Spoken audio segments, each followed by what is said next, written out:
Hello, everyone. My name is Nerd Builder, and I'd like to welcome you back into another episode of MineColonies. I hope you're having a great day so far. And you can see on the bottom there that we are back in summer. Right now, we are currently burning up, so we'll have to go cool off very quickly. But as you can tell behind us here, we have a much different looking little like empty road area now. It is no longer an empty road of just grass blocks. We have started to put in a road, which I am very excited for, and some sidewalk. We've been making priority on some of our recent live streams to try to get this in, and you could also see some rails there. So yeah, let's go ahead. I'm just going to kind of show the progress that we made here, and also take this as an opportunity to cool off as well. So yeah, we decided to go with the boulevard type theme just because we have our storage area in the middle of the road here, our storage area, and we have our smelting area over here in the middle. Originally we had put the storage area in first. This used to be like a small cave. It didn't really go anywhere. There was like one off this way, and it still goes down a little bit that way, but it doesn't really lead to anywhere. It's just two dead ends there. So we've been slowly changing that into a storage cellar, for like a lot of different goods, and that like a manual storage area. But yeah, we also put our lava one in here.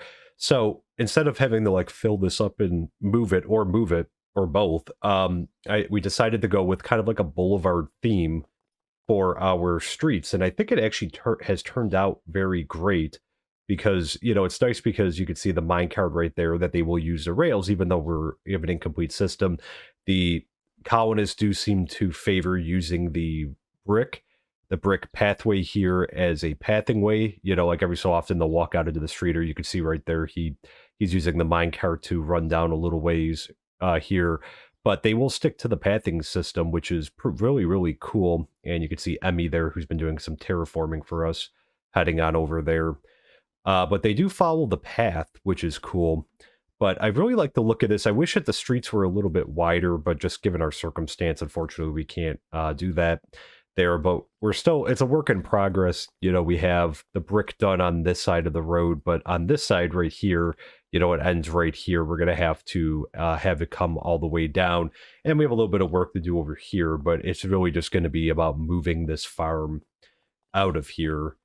Because I'm hoping to move it across where our auto sugarcane farm is, and just letting it, moving it over there so we can extend the street out. But we're going to have to figure out something here. We might have to actually take this tree out and combine both these roads right here, given where the plantation is. Or just have the street start to shift over. I'm not sure yet. It would be kind of uneven, though. So, let me know your thoughts in the comment section about it. I don't know if we should do like a merge here or just kind of move it over, but this is kind of the end of the road, literally, there for now.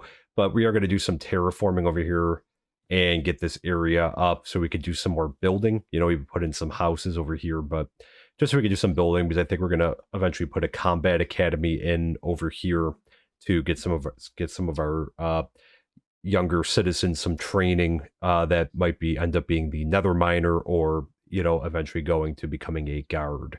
So keep that in mind. But yeah, so the cool thing about the rail system is that it doesn't need to be a complete loop for it to be used. The colonists will use it. This is only partially built. Obviously, it just spans all the way down to the end of the road where we started off the episode. And they will use it. They'll hop on and hop off where they need to be. So, you could see like one of the guards from here who left his door open, take the minecart all the way down. And you see Emmy do that. And they just get off where it is. They don't run all the way to the end of the road. And I know some people are probably thinking, why do you not have any powered rails yet? We will. We were just kind of getting this in for now, but we will go through and add in powered rails through these segments. And actually, here comes the guard now. So yeah, this block is probably unnecessary too, because they, it's not like they have like a runaway minecart or anything. They could stop their carts and that. But yeah, so we'll eventually look to do that, because we're going to extend the street out like a lot. I'm hoping in the next couple weeks that we're going to make some progress. We're going to finish up this one, put in more rails coming up and down, and I would like our rail system to span across our colony, to touch the eastern and the western sides of our colony here, just so we can make sure that we have people constantly moving around. And yeah, we're really in the middle of summer right now. So let me just jump into the water here. But this has been very resource expensive. These bricks we've gone through, we've gone looking for clay a couple times now. The rails are fine because we have the iron farm, so that's not a big deal. And in the asphalt, we just had to smelt down. We've been using charcoal as essentially like a black dye and merging it with cobblestone to make the road. So the other thing too of note is that we have been experimenting with light post, and I'd be curious to know what you guys think because originally I thought about using glowstone as part of our street lights, because again, we're going to have the street lights span everywhere. So as we're putting in the roads, we're also going to try to put in the sidewalks, and if it's a boulevard, put in the trees, put in the light posts, the rails if we're putting them through those areas. We're going to try to do it all at once. So that's how we're going to like conquer getting all the infrastructure in place, is like doing it one like street area at a time.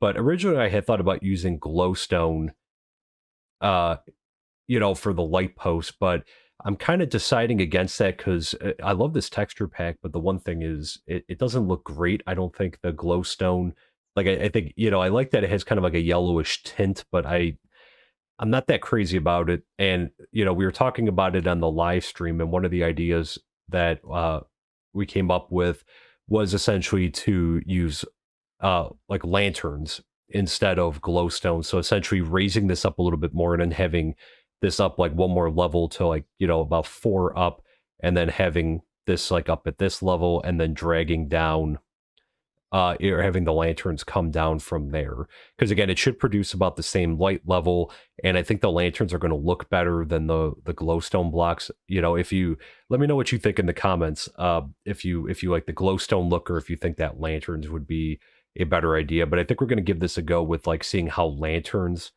look. It does provide a pretty good amount of light. When we get across the street, though, it seems to decrease the amount of light over here.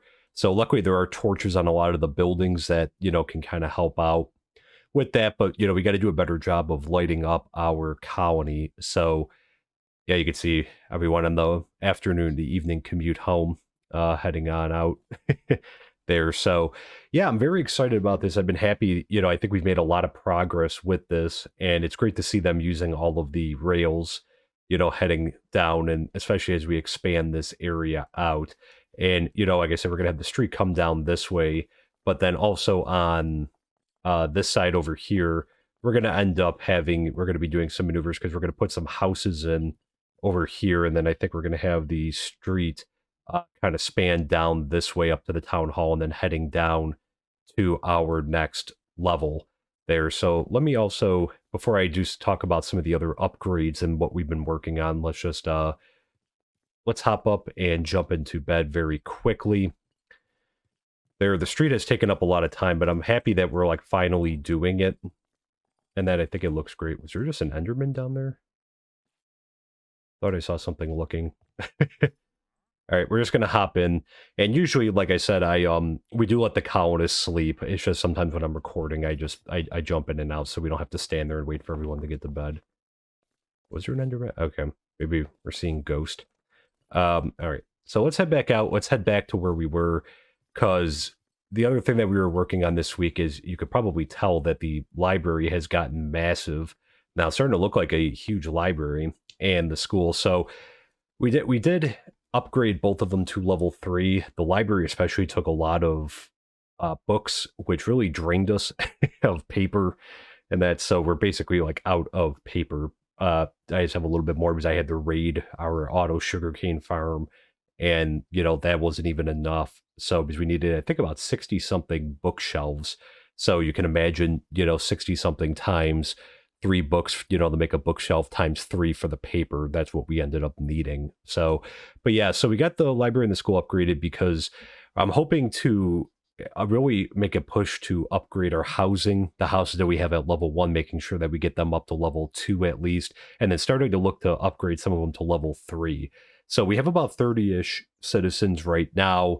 I believe our cap is about 50 because we have done the research. We do need to get the university upgraded to level 3 today, or not today, I'm sorry, but we do need to get the university upgraded to level 3, which the build that we're going to be doing today is going to be another step forward to helping, because the university is going to be a major undertaking there. But yeah, so I'm hoping to have a few extra citizens here that we can kind of get their schooling and get some of their skills up, and that way we're not just rushing them into professions, but we have a surplus. So now we have more than enough space to have like more than 4 people if we want to, just training at the library, and then we can assign them off as they get their better skills. But just to take a look at this, because I think this looks really great on the inside here. This is like a really cool build. This I think this is like one of my favorites now, just because like I think with the stone, like it just kind of reminds me of like a very old library, and that, so very cool.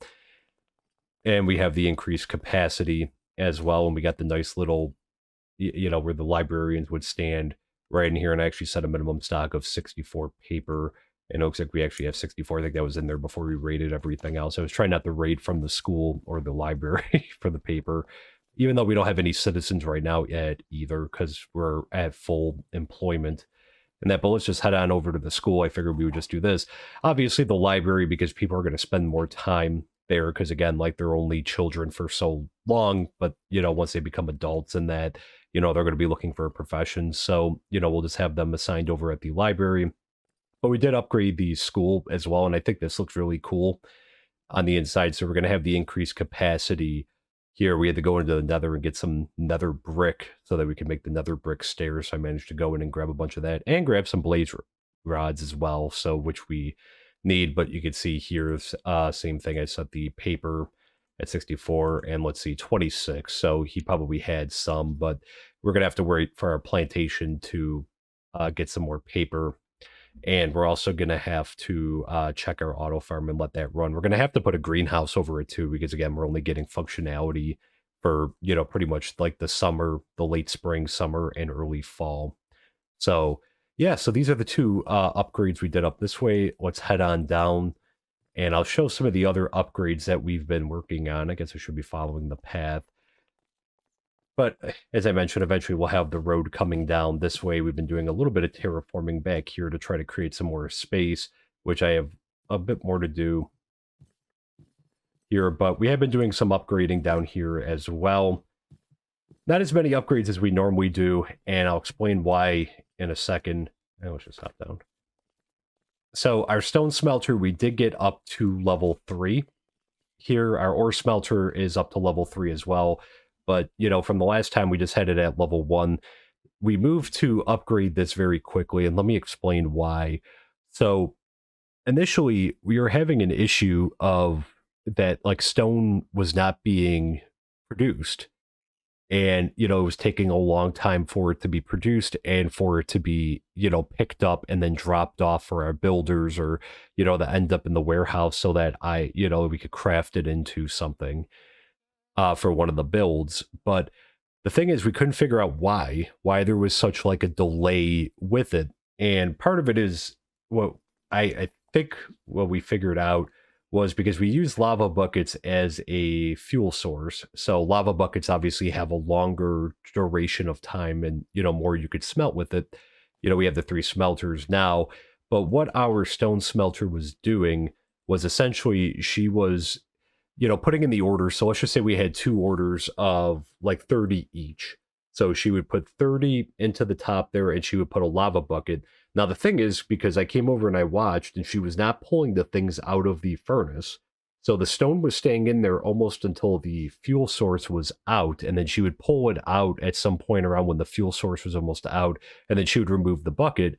And then after that, what she would do is she would put a brand new bucket of lava and the other order inside. So it was one of those things that, like, what the issue was because she was getting several smaller orders, so like like a handful, like 12 and then 18 or vice versa, and essentially she was doing 12, and obviously like the lava would give more of a capacity, to smelt more. She should be able to get, more than a stack, of like cobblestone through and still have a little bit left of the fuel source.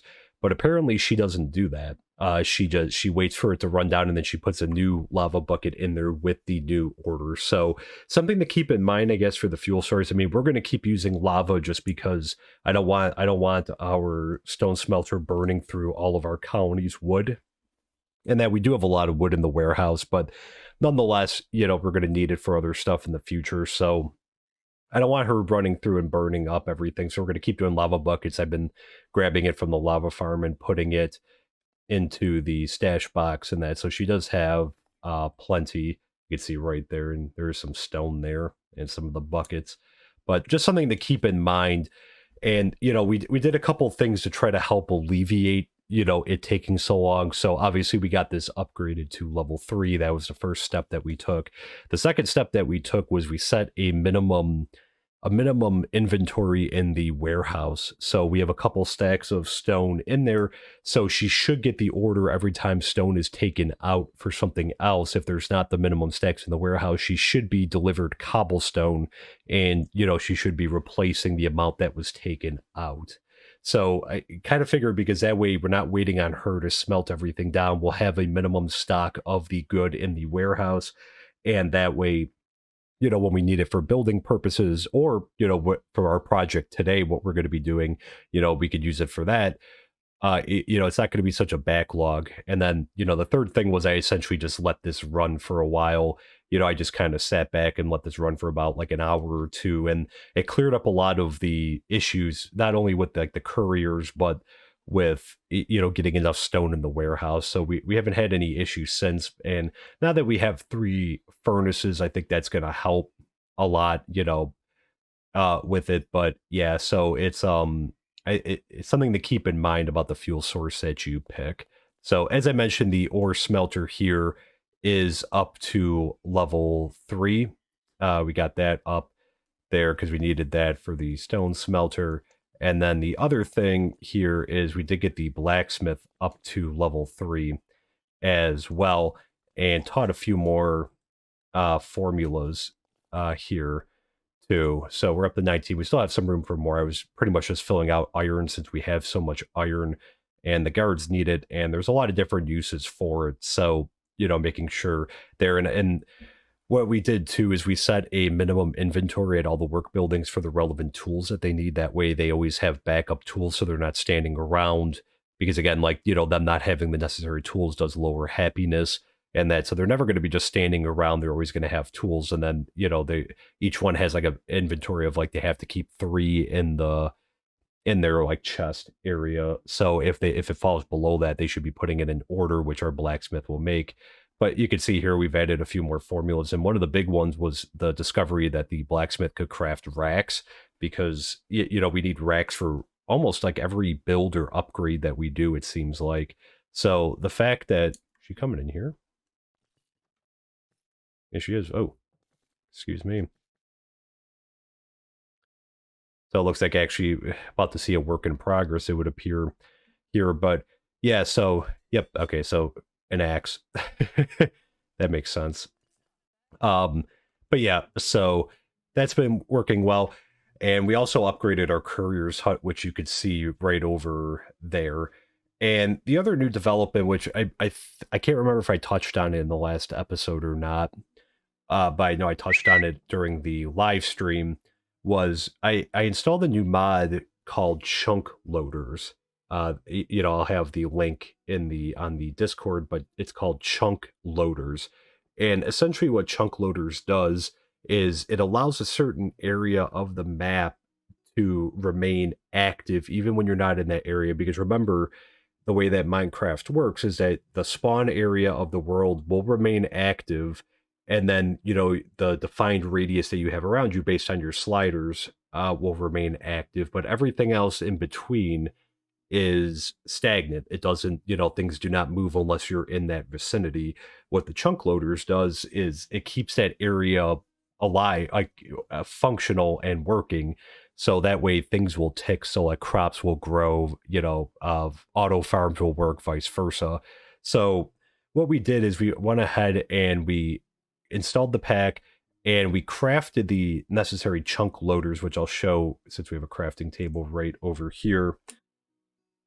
I'll show the chunk loaders. So there's a couple different options here. You can see the single and then it increases here, with a 3x3, 5x5, 7x7. But you can see how pricey this is to make, because again, 2 diamonds, 2 eye vendors, and a bunch of redstone, and then you need the advanced one, right under here. So not only would you have to craft, like you need the materials for this one, you also have to craft this one, which this one's a little bit more doable. I just built one because we went and got some blaze rods. This one, and we have a lot of gold, so this one's a little bit more doable. I also have a basic chunk loader because again, you can see it still requires an ender pearl and some obsidian, which again, if you don't have access to like a lava farm or that, like, it can be a little difficult to get obsidian, but or like an ender pearl, which we have a few just from skirmishes with endermen. But yeah, so they're a little bit pricey, and so I would recommend only using them in areas where you have an auto farm or you have like a significantly sized crop farm that you want it to be always working. I haven't noticed much of like a toll on like the frames per second. Right now you can see in the top left, usually I'll have the frames going just to monitor. It does fluctuate, and also because don't forget, I do have Streamlabs open and recording in 4K right now, so that's why usually it's about probably about 50 to 75% higher than it normally would be. And I can see that we're getting hot again right in the middle of summer. So let's just jump in the river over here quickly to cool off. There we go. So not a huge performance toll, because right now we do have, let me show you, about 30 chunks that are loaded. So you're not going to see them on this map. You can see part of our colony up this way, but and I can't move this around, but I have them. I have 2 of them. The first one, I have one of the basic chunk loaders by the iron farm, because again, I want that to be running, nonstop. And the second one I put by our auto sugarcane farm, and where we are growing our cotton and pumpkins and melons and canola seeds. I wanted those areas to be active. So right now we do have an additional 30 chunks loaded on top of, because where we are right now, it may or may not be rendering in. It's hard to know because our farm is over that way. But I wanted to keep it running because when we're in different parts of the colony, the way I have the render set up, I have it pretty far, but if I go too far, it really obviously kills the frames per second. So, I just wanted to make sure that there's certain areas that we have running all the time. And I think that's the best way to do it without like, taking a massive hit in frame rate. But at the same time, we still have them running. So they're running, they're ticking, things are growing. The iron farm is producing iron, and that, so it all works out. Like I said, it's not a huge performance hit, but also like I said, they're expensive to make those little widgets, for them. I'm one of the previous live streams, I went and showed what one of them looks like. I'll just save it for right now because I know we're already running kind of long here. But yeah, it's something worthwhile. But like I said, I would be judicious in it about I would be judicious about how many you have in your world, just so you're not having too much of a performance toll. You can remove them. There's not a way, I don't believe, to deactivate them, but leave them there, but you can remove them so that they'll no longer keep those areas loaded. Well, actually, you can unactivate the chunks, I should say. So that's not entirely true. You can unactivate the chunks there, but yeah, so I wouldn't put too many of them out there in that. So, but that kind of leads into, those are all the updates there. So this kind of leads into what we're going to be working on today, which is following the stone smelter that we built last time. We're going to be making the StoneMason's hut, and the StoneMason's hut, is going to be great because that's going to allow us to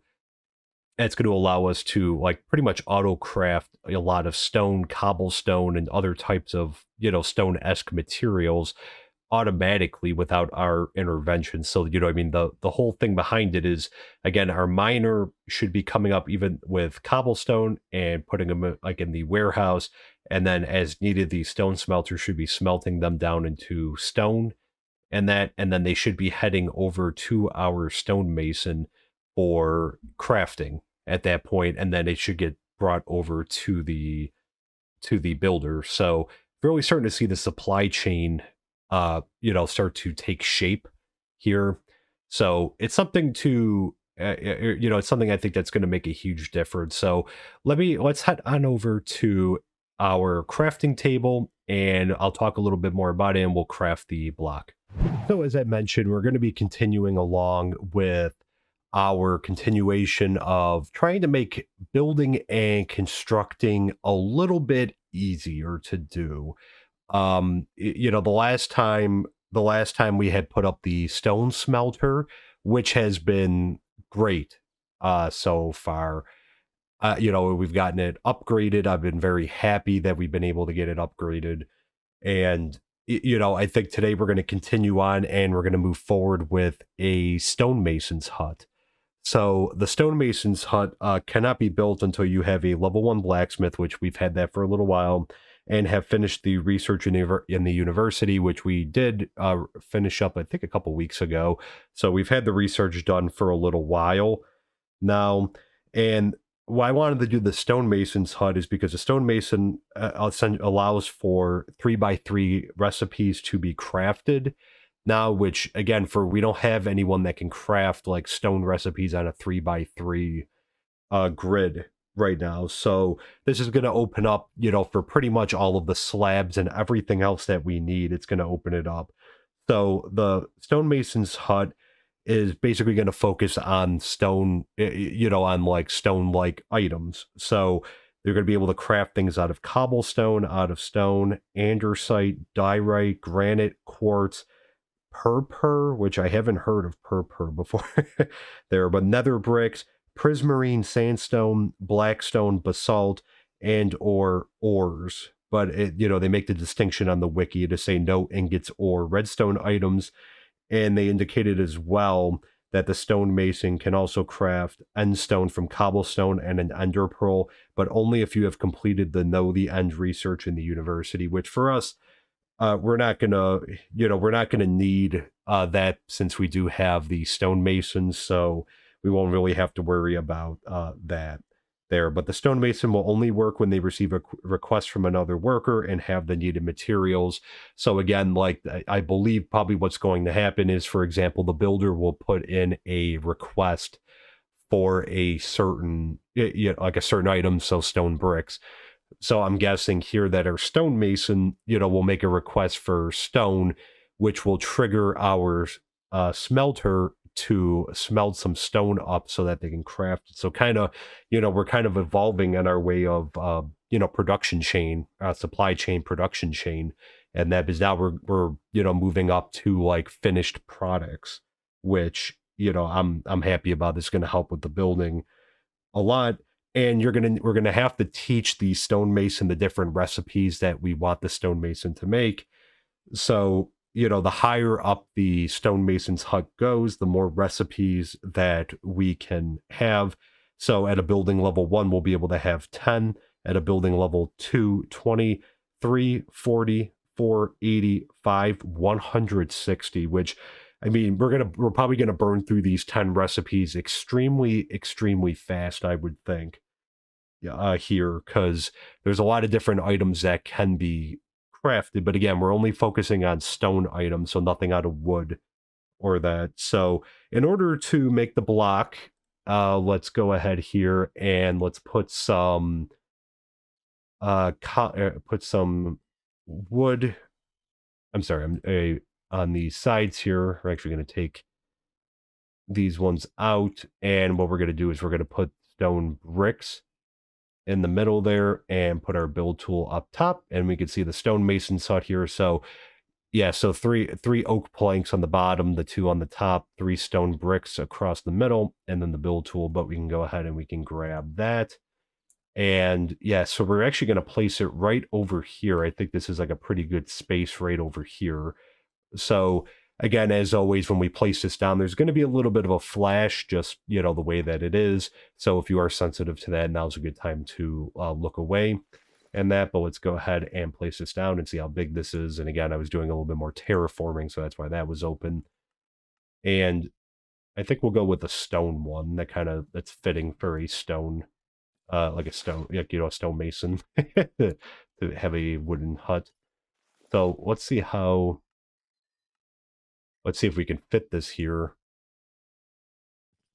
Okay, so this gets pretty massive on the side, but it looks like it should be okay on the back side here, right? Let's see if we can move it over a little bit more and maybe up a little bit too. So it's going to be a little bit narrow over here, but if we want to put it in here, and maybe let's try to move it over a little bit. So this one's a little bit bigger. Maybe we can even bring it all the way down. And then maybe that way, let's see if we can move it back.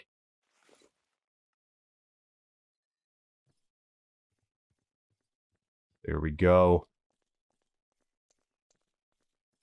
Okay, you know, I think that'll be okay like that. And then we could just do something small over here. Like we could always just put in a well or some kind of decorative item, because likely not much is going to be able to fit in here, because, you know, there's not going to be a lot of room, since we're going to want to keep this so we can get down here. But yeah, so it'll be a little bit of a narrow path through here, which is okay, because I think when we end up putting a street through here, it'll come down through this way. So we'll just do like a sidewalk kind of in between here. So, okay, yeah, this is looking good. Let's go ahead and, yeah, so that's okay. Let's go ahead and make sure first. Okay, that was on the right level. Good. Yes, just double checking. All right, let's go ahead and plop that down. Pretty big space. Let's take a look here at what we're going to need. So we're going to need some cobblestone wall, oak door. Oh, this isn't that bad. Cobblestone stairs, 97. Slab, 47. Okay. Yeah, not too bad. He should have a bunch of this stuff. We'll just have to give him a few things. But let's go ahead. We're going to have Maddox handle this one. And let's go ahead and build. So what we'll do is, you can see the different recipes. So what we'll do is we'll cut out right now. We're going to get this built. This shouldn't take, I wouldn't believe, too long. So we'll get this built, and then we'll come back in. We'll try to assign out some recipes and, you know, take a look at the finished build. So stay tuned, and we'll be right back. Okay, and we're back. So yeah, not too difficult of a build. You know, went pretty quickly. You know, Maddox did a great job with it, but not that many materials at, you know, level 1, and that he had most of them. I just had to craft a few. So looking very good. So let's take a look inside here. So pretty small on the inside, nice little desk area here. And I had hired over Kinsley Gupta as our StoneMason here. And we can take a look at the GUI. Let's start off by taking a look at, because, you know, not here, not during this episode, but I'm definitely going to want to get this upgraded like very, very quickly so we can teach more recipes. But so it actually takes a pretty decent amount of material going up to level 2 compared to some of the other buildings, like similar buildings in that. So that's what you'll need to upgrade it to level 2, and nothing under there, nothing under the tasks menu. Now the interesting thing is under the custom recipes menu, which we'll touch back on this in a second, but it looks like we can teach architect's cutter recipes, which, you know, if you watch any of the live streams, you know that the architect's cutter is by far my least favorite thing to operate. So if we're actually able to teach a few custom recipes here, that would be great. So let's head on over though to the crafting recipes first. You could see that there's a few basic ones that it looks like, you know, you could remove, and I guess we'll see how many we need, because I would be open to removing some of these to get a little bit more.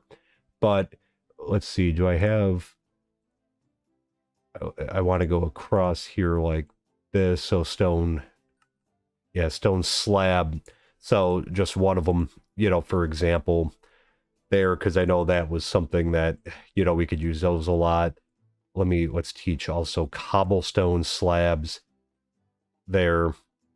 And do I have, we might have to craft, let me just run on over here. Let's craft very quickly a few extra. Well, actually, you know what? No, we won't even need, what was I thinking? We won't even need it. I was going to say to make stone bricks here. There we go. So we could teach that recipe as well. So already right there, that's a handful of recipes, well, three, and then, so I would be open to getting rid of, we'll see. Yeah, I would be open, especially, well, I guess maybe with the prismarine, I would get rid of right now just because that, yeah, we're probably not going to be using prismarine at least anytime soon. Here. So yeah, I'll go through and I'll add in a bunch more recipes that I want to make. I know that the slabs are, some of them, there's definitely a few more that we're going to want to make. So let's take a quick look and see if we can with the,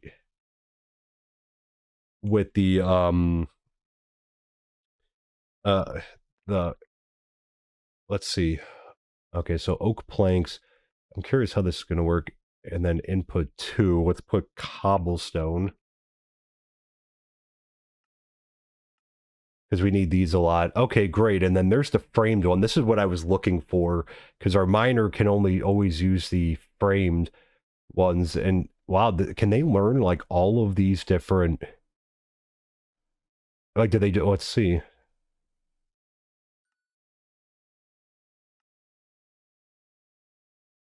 Okay, so actually that is really helpful and beneficial, and we can add a lot of stuff into here. Just the fact that it looks like we get all of these different, recipes, that are flashing across the screen here just out of that one little block there. So that is great. Like, we'll have a lot to add in here, of course, as well, with like shingles or any of the sort.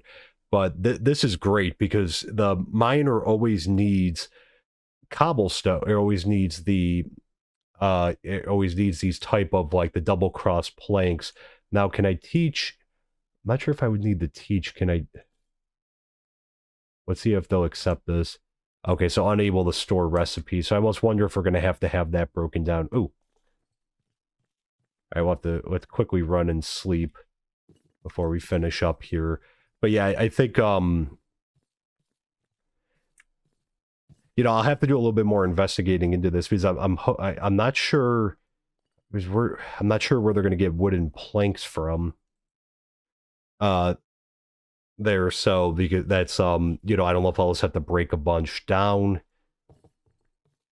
there, because I don't think anyone else makes them like generic just for like the production there, but I'll follow up on it, to see how they're gonna get oak planks if I just have to stash a bunch in there for now. I'm sure, with the lumber mill, that would probably create those, so maybe we'll be looking to do the lumber mill soon as well. But I like this a lot, and really now this is going to make upgrading and construction just so much easier. And, like I said, a bunch more recipes to teach here, but this is a good start. We'll definitely do an update on this one, as I added more recipes and learn a little bit more about it and see it in motion, since we're going to be making use of this as we do some builds this week, and our miner's going to need some as well. So we're definitely going to do a follow-up on this. So, but yeah, that's going to conclude today's episode. I hope everyone enjoyed the look at the stonemason's hut here. This is going to be, I think this is already one of my favorite buildings, just because this is going to help out a lot with building and upgrading and that. So if you did enjoy it, please consider dropping a like down below. Really does help out the channel a ton with the YouTube algorithm. And if you're not subscribed to the channel, please consider subscribing. It's free, doesn't cost anything, helps the channel out a ton, and you'll always be notified when we go live or when a new episode comes out.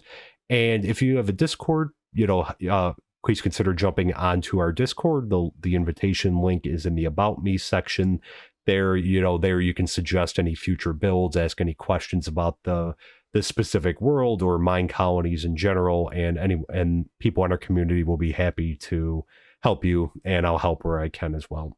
So thank you so much for tuning in. I hope you have a great rest of your day, and we'll see you soon. Take care. Bye for now.